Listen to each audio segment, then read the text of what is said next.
Bienvenue dans notre vidéo sur la Bible de Gutenberg, un livre remarquable qui a changé le monde de l'impression pour toujours. Aujourd'hui, nous plongeons dans son histoire et son processus d'impression. Nous explorons aussi ses caractéristiques artistiques et son impact durable sur la littérature et l'éducation. Commençons par un peu de contexte. La Bible de Gutenberg est aussi appelée la Bible à 42 lignes.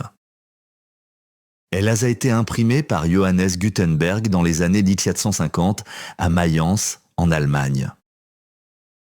Elle a la distinction d'être le premier livre majeur imprimé en Europe utilisant des caractères mobiles.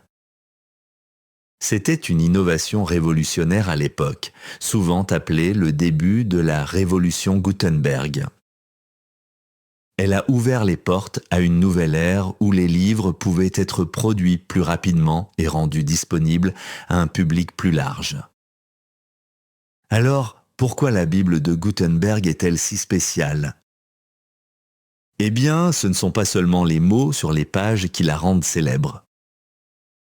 Cette version de la Bible est basée sur la Vulgate latine et est célébrée pour sa beauté et son artisanat.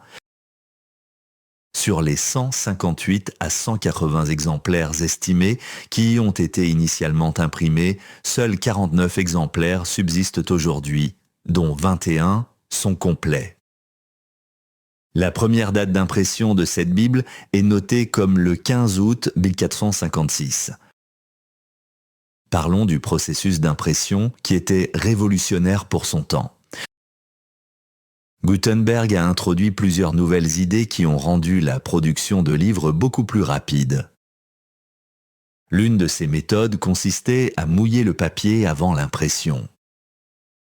Cela aidait l'encre à mieux adhérer, ce qui se traduisait par un texte plus clair. Il a également utilisé de l'encre à base d'huile. Cette encre fonctionnait plus efficacement sur les caractères en métal que les encres à base d'eau qui étaient couramment utilisées auparavant. Cette combinaison de techniques a permis la production de masses de livres. Cela représentait une énorme amélioration par rapport au processus laborieux de copie manuelle des textes. Au départ, la Bible de Gutenberg avait 40 lignes de texte sur chaque page. Cependant, pour économiser du papier et rendre le livre plus économique, Gutenberg l'a ensuite ajusté à 42 lignes par page. Le processus d'impression était méticuleux. Il impliquait 290 pièces différentes de caractères mobiles pour garantir que le texte soit imprimé avec précision. Cette attention aux détails était essentielle pour créer un livre qui était non seulement fonctionnel, mais aussi visuellement attrayant. En parlant de visuel, explorons les caractéristiques artistiques de la Bible de Gutenberg. Elle est renommée non seulement pour son texte, mais aussi pour son design époustouflant. Les pages étaient imprimées avec de larges marges, ce qui permettait des décorations et illustrations faites à la main. Ces embellissements variaient en fonction des préférences et du budget de l'acheteur. Certaines copies de la Bible étaient ornées de designs complexes, tandis que d'autres étaient plus simples et dépouillées.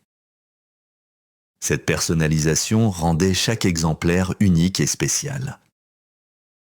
La plupart des copies de la Bible de Gutenberg se trouvent en 2 volumes. Cependant, certaines copies imprimées sur vélin sont plus lourdes et peuvent se présenter en plusieurs volumes. La qualité des matériaux utilisés dans ces copies contribue à la perception de la Bible de Gutenberg comme l'un des plus beaux livres jamais créés. Chaque page est une œuvre d'art en soi. Maintenant, discutons de l'impact historique de la Bible de Gutenberg.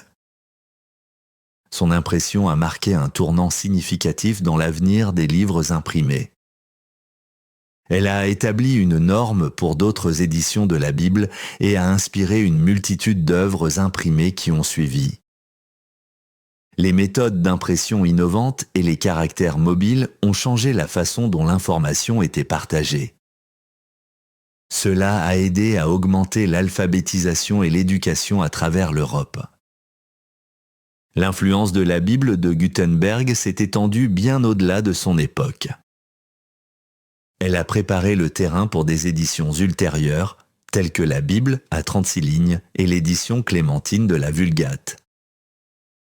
En rendant les textes plus accessibles, la Bible de Gutenberg a joué un rôle crucial dans le développement de l'industrie moderne de l'édition. À partir de 2023, nous connaissons 49 copies de la Bible de Gutenberg qui existent encore, dont seulement 25 sont complètes. Beaucoup de ces précieuses copies sont conservées dans des institutions prestigieuses, y compris la British Library et la Bibliothèque nationale de France. Ces Bibles sont non seulement rares, mais aussi incroyablement précieuses, tant financièrement qu'historiquement. En fait, le marché des Bibles de Gutenberg a connu des ventes extraordinaires. Une copie a été vendue pour plus de 2 millions de dollars en 1978. Les collectionneurs et les institutions chérissent ces Bibles pour leur contenu et leur place significative dans l'histoire de l'impression et de la littérature. Pour résumer, la Bible de Gutenberg était une réalisation révolutionnaire dans le monde de l'impression. Elle a introduit de nouvelles méthodes qui ont transformé la production de livres, rendant la littérature plus accessible au public. Son beau design et ses caractéristiques artistiques en ont fait un artefact précieux. Son héritage continue d'influencer la façon dont nous lisons et partageons l'information aujourd'hui. Merci de nous avoir rejoints dans ce voyage à travers l'histoire de la Bible de Gutenberg. Nous espérons que vous avez apprécié d'apprendre sur ce livre incroyable et son impact sur notre monde. Si vous avez des questions ou si vous souhaitez en savoir plus, n'hésitez pas à laisser un commentaire ci-dessous. Bonne lecture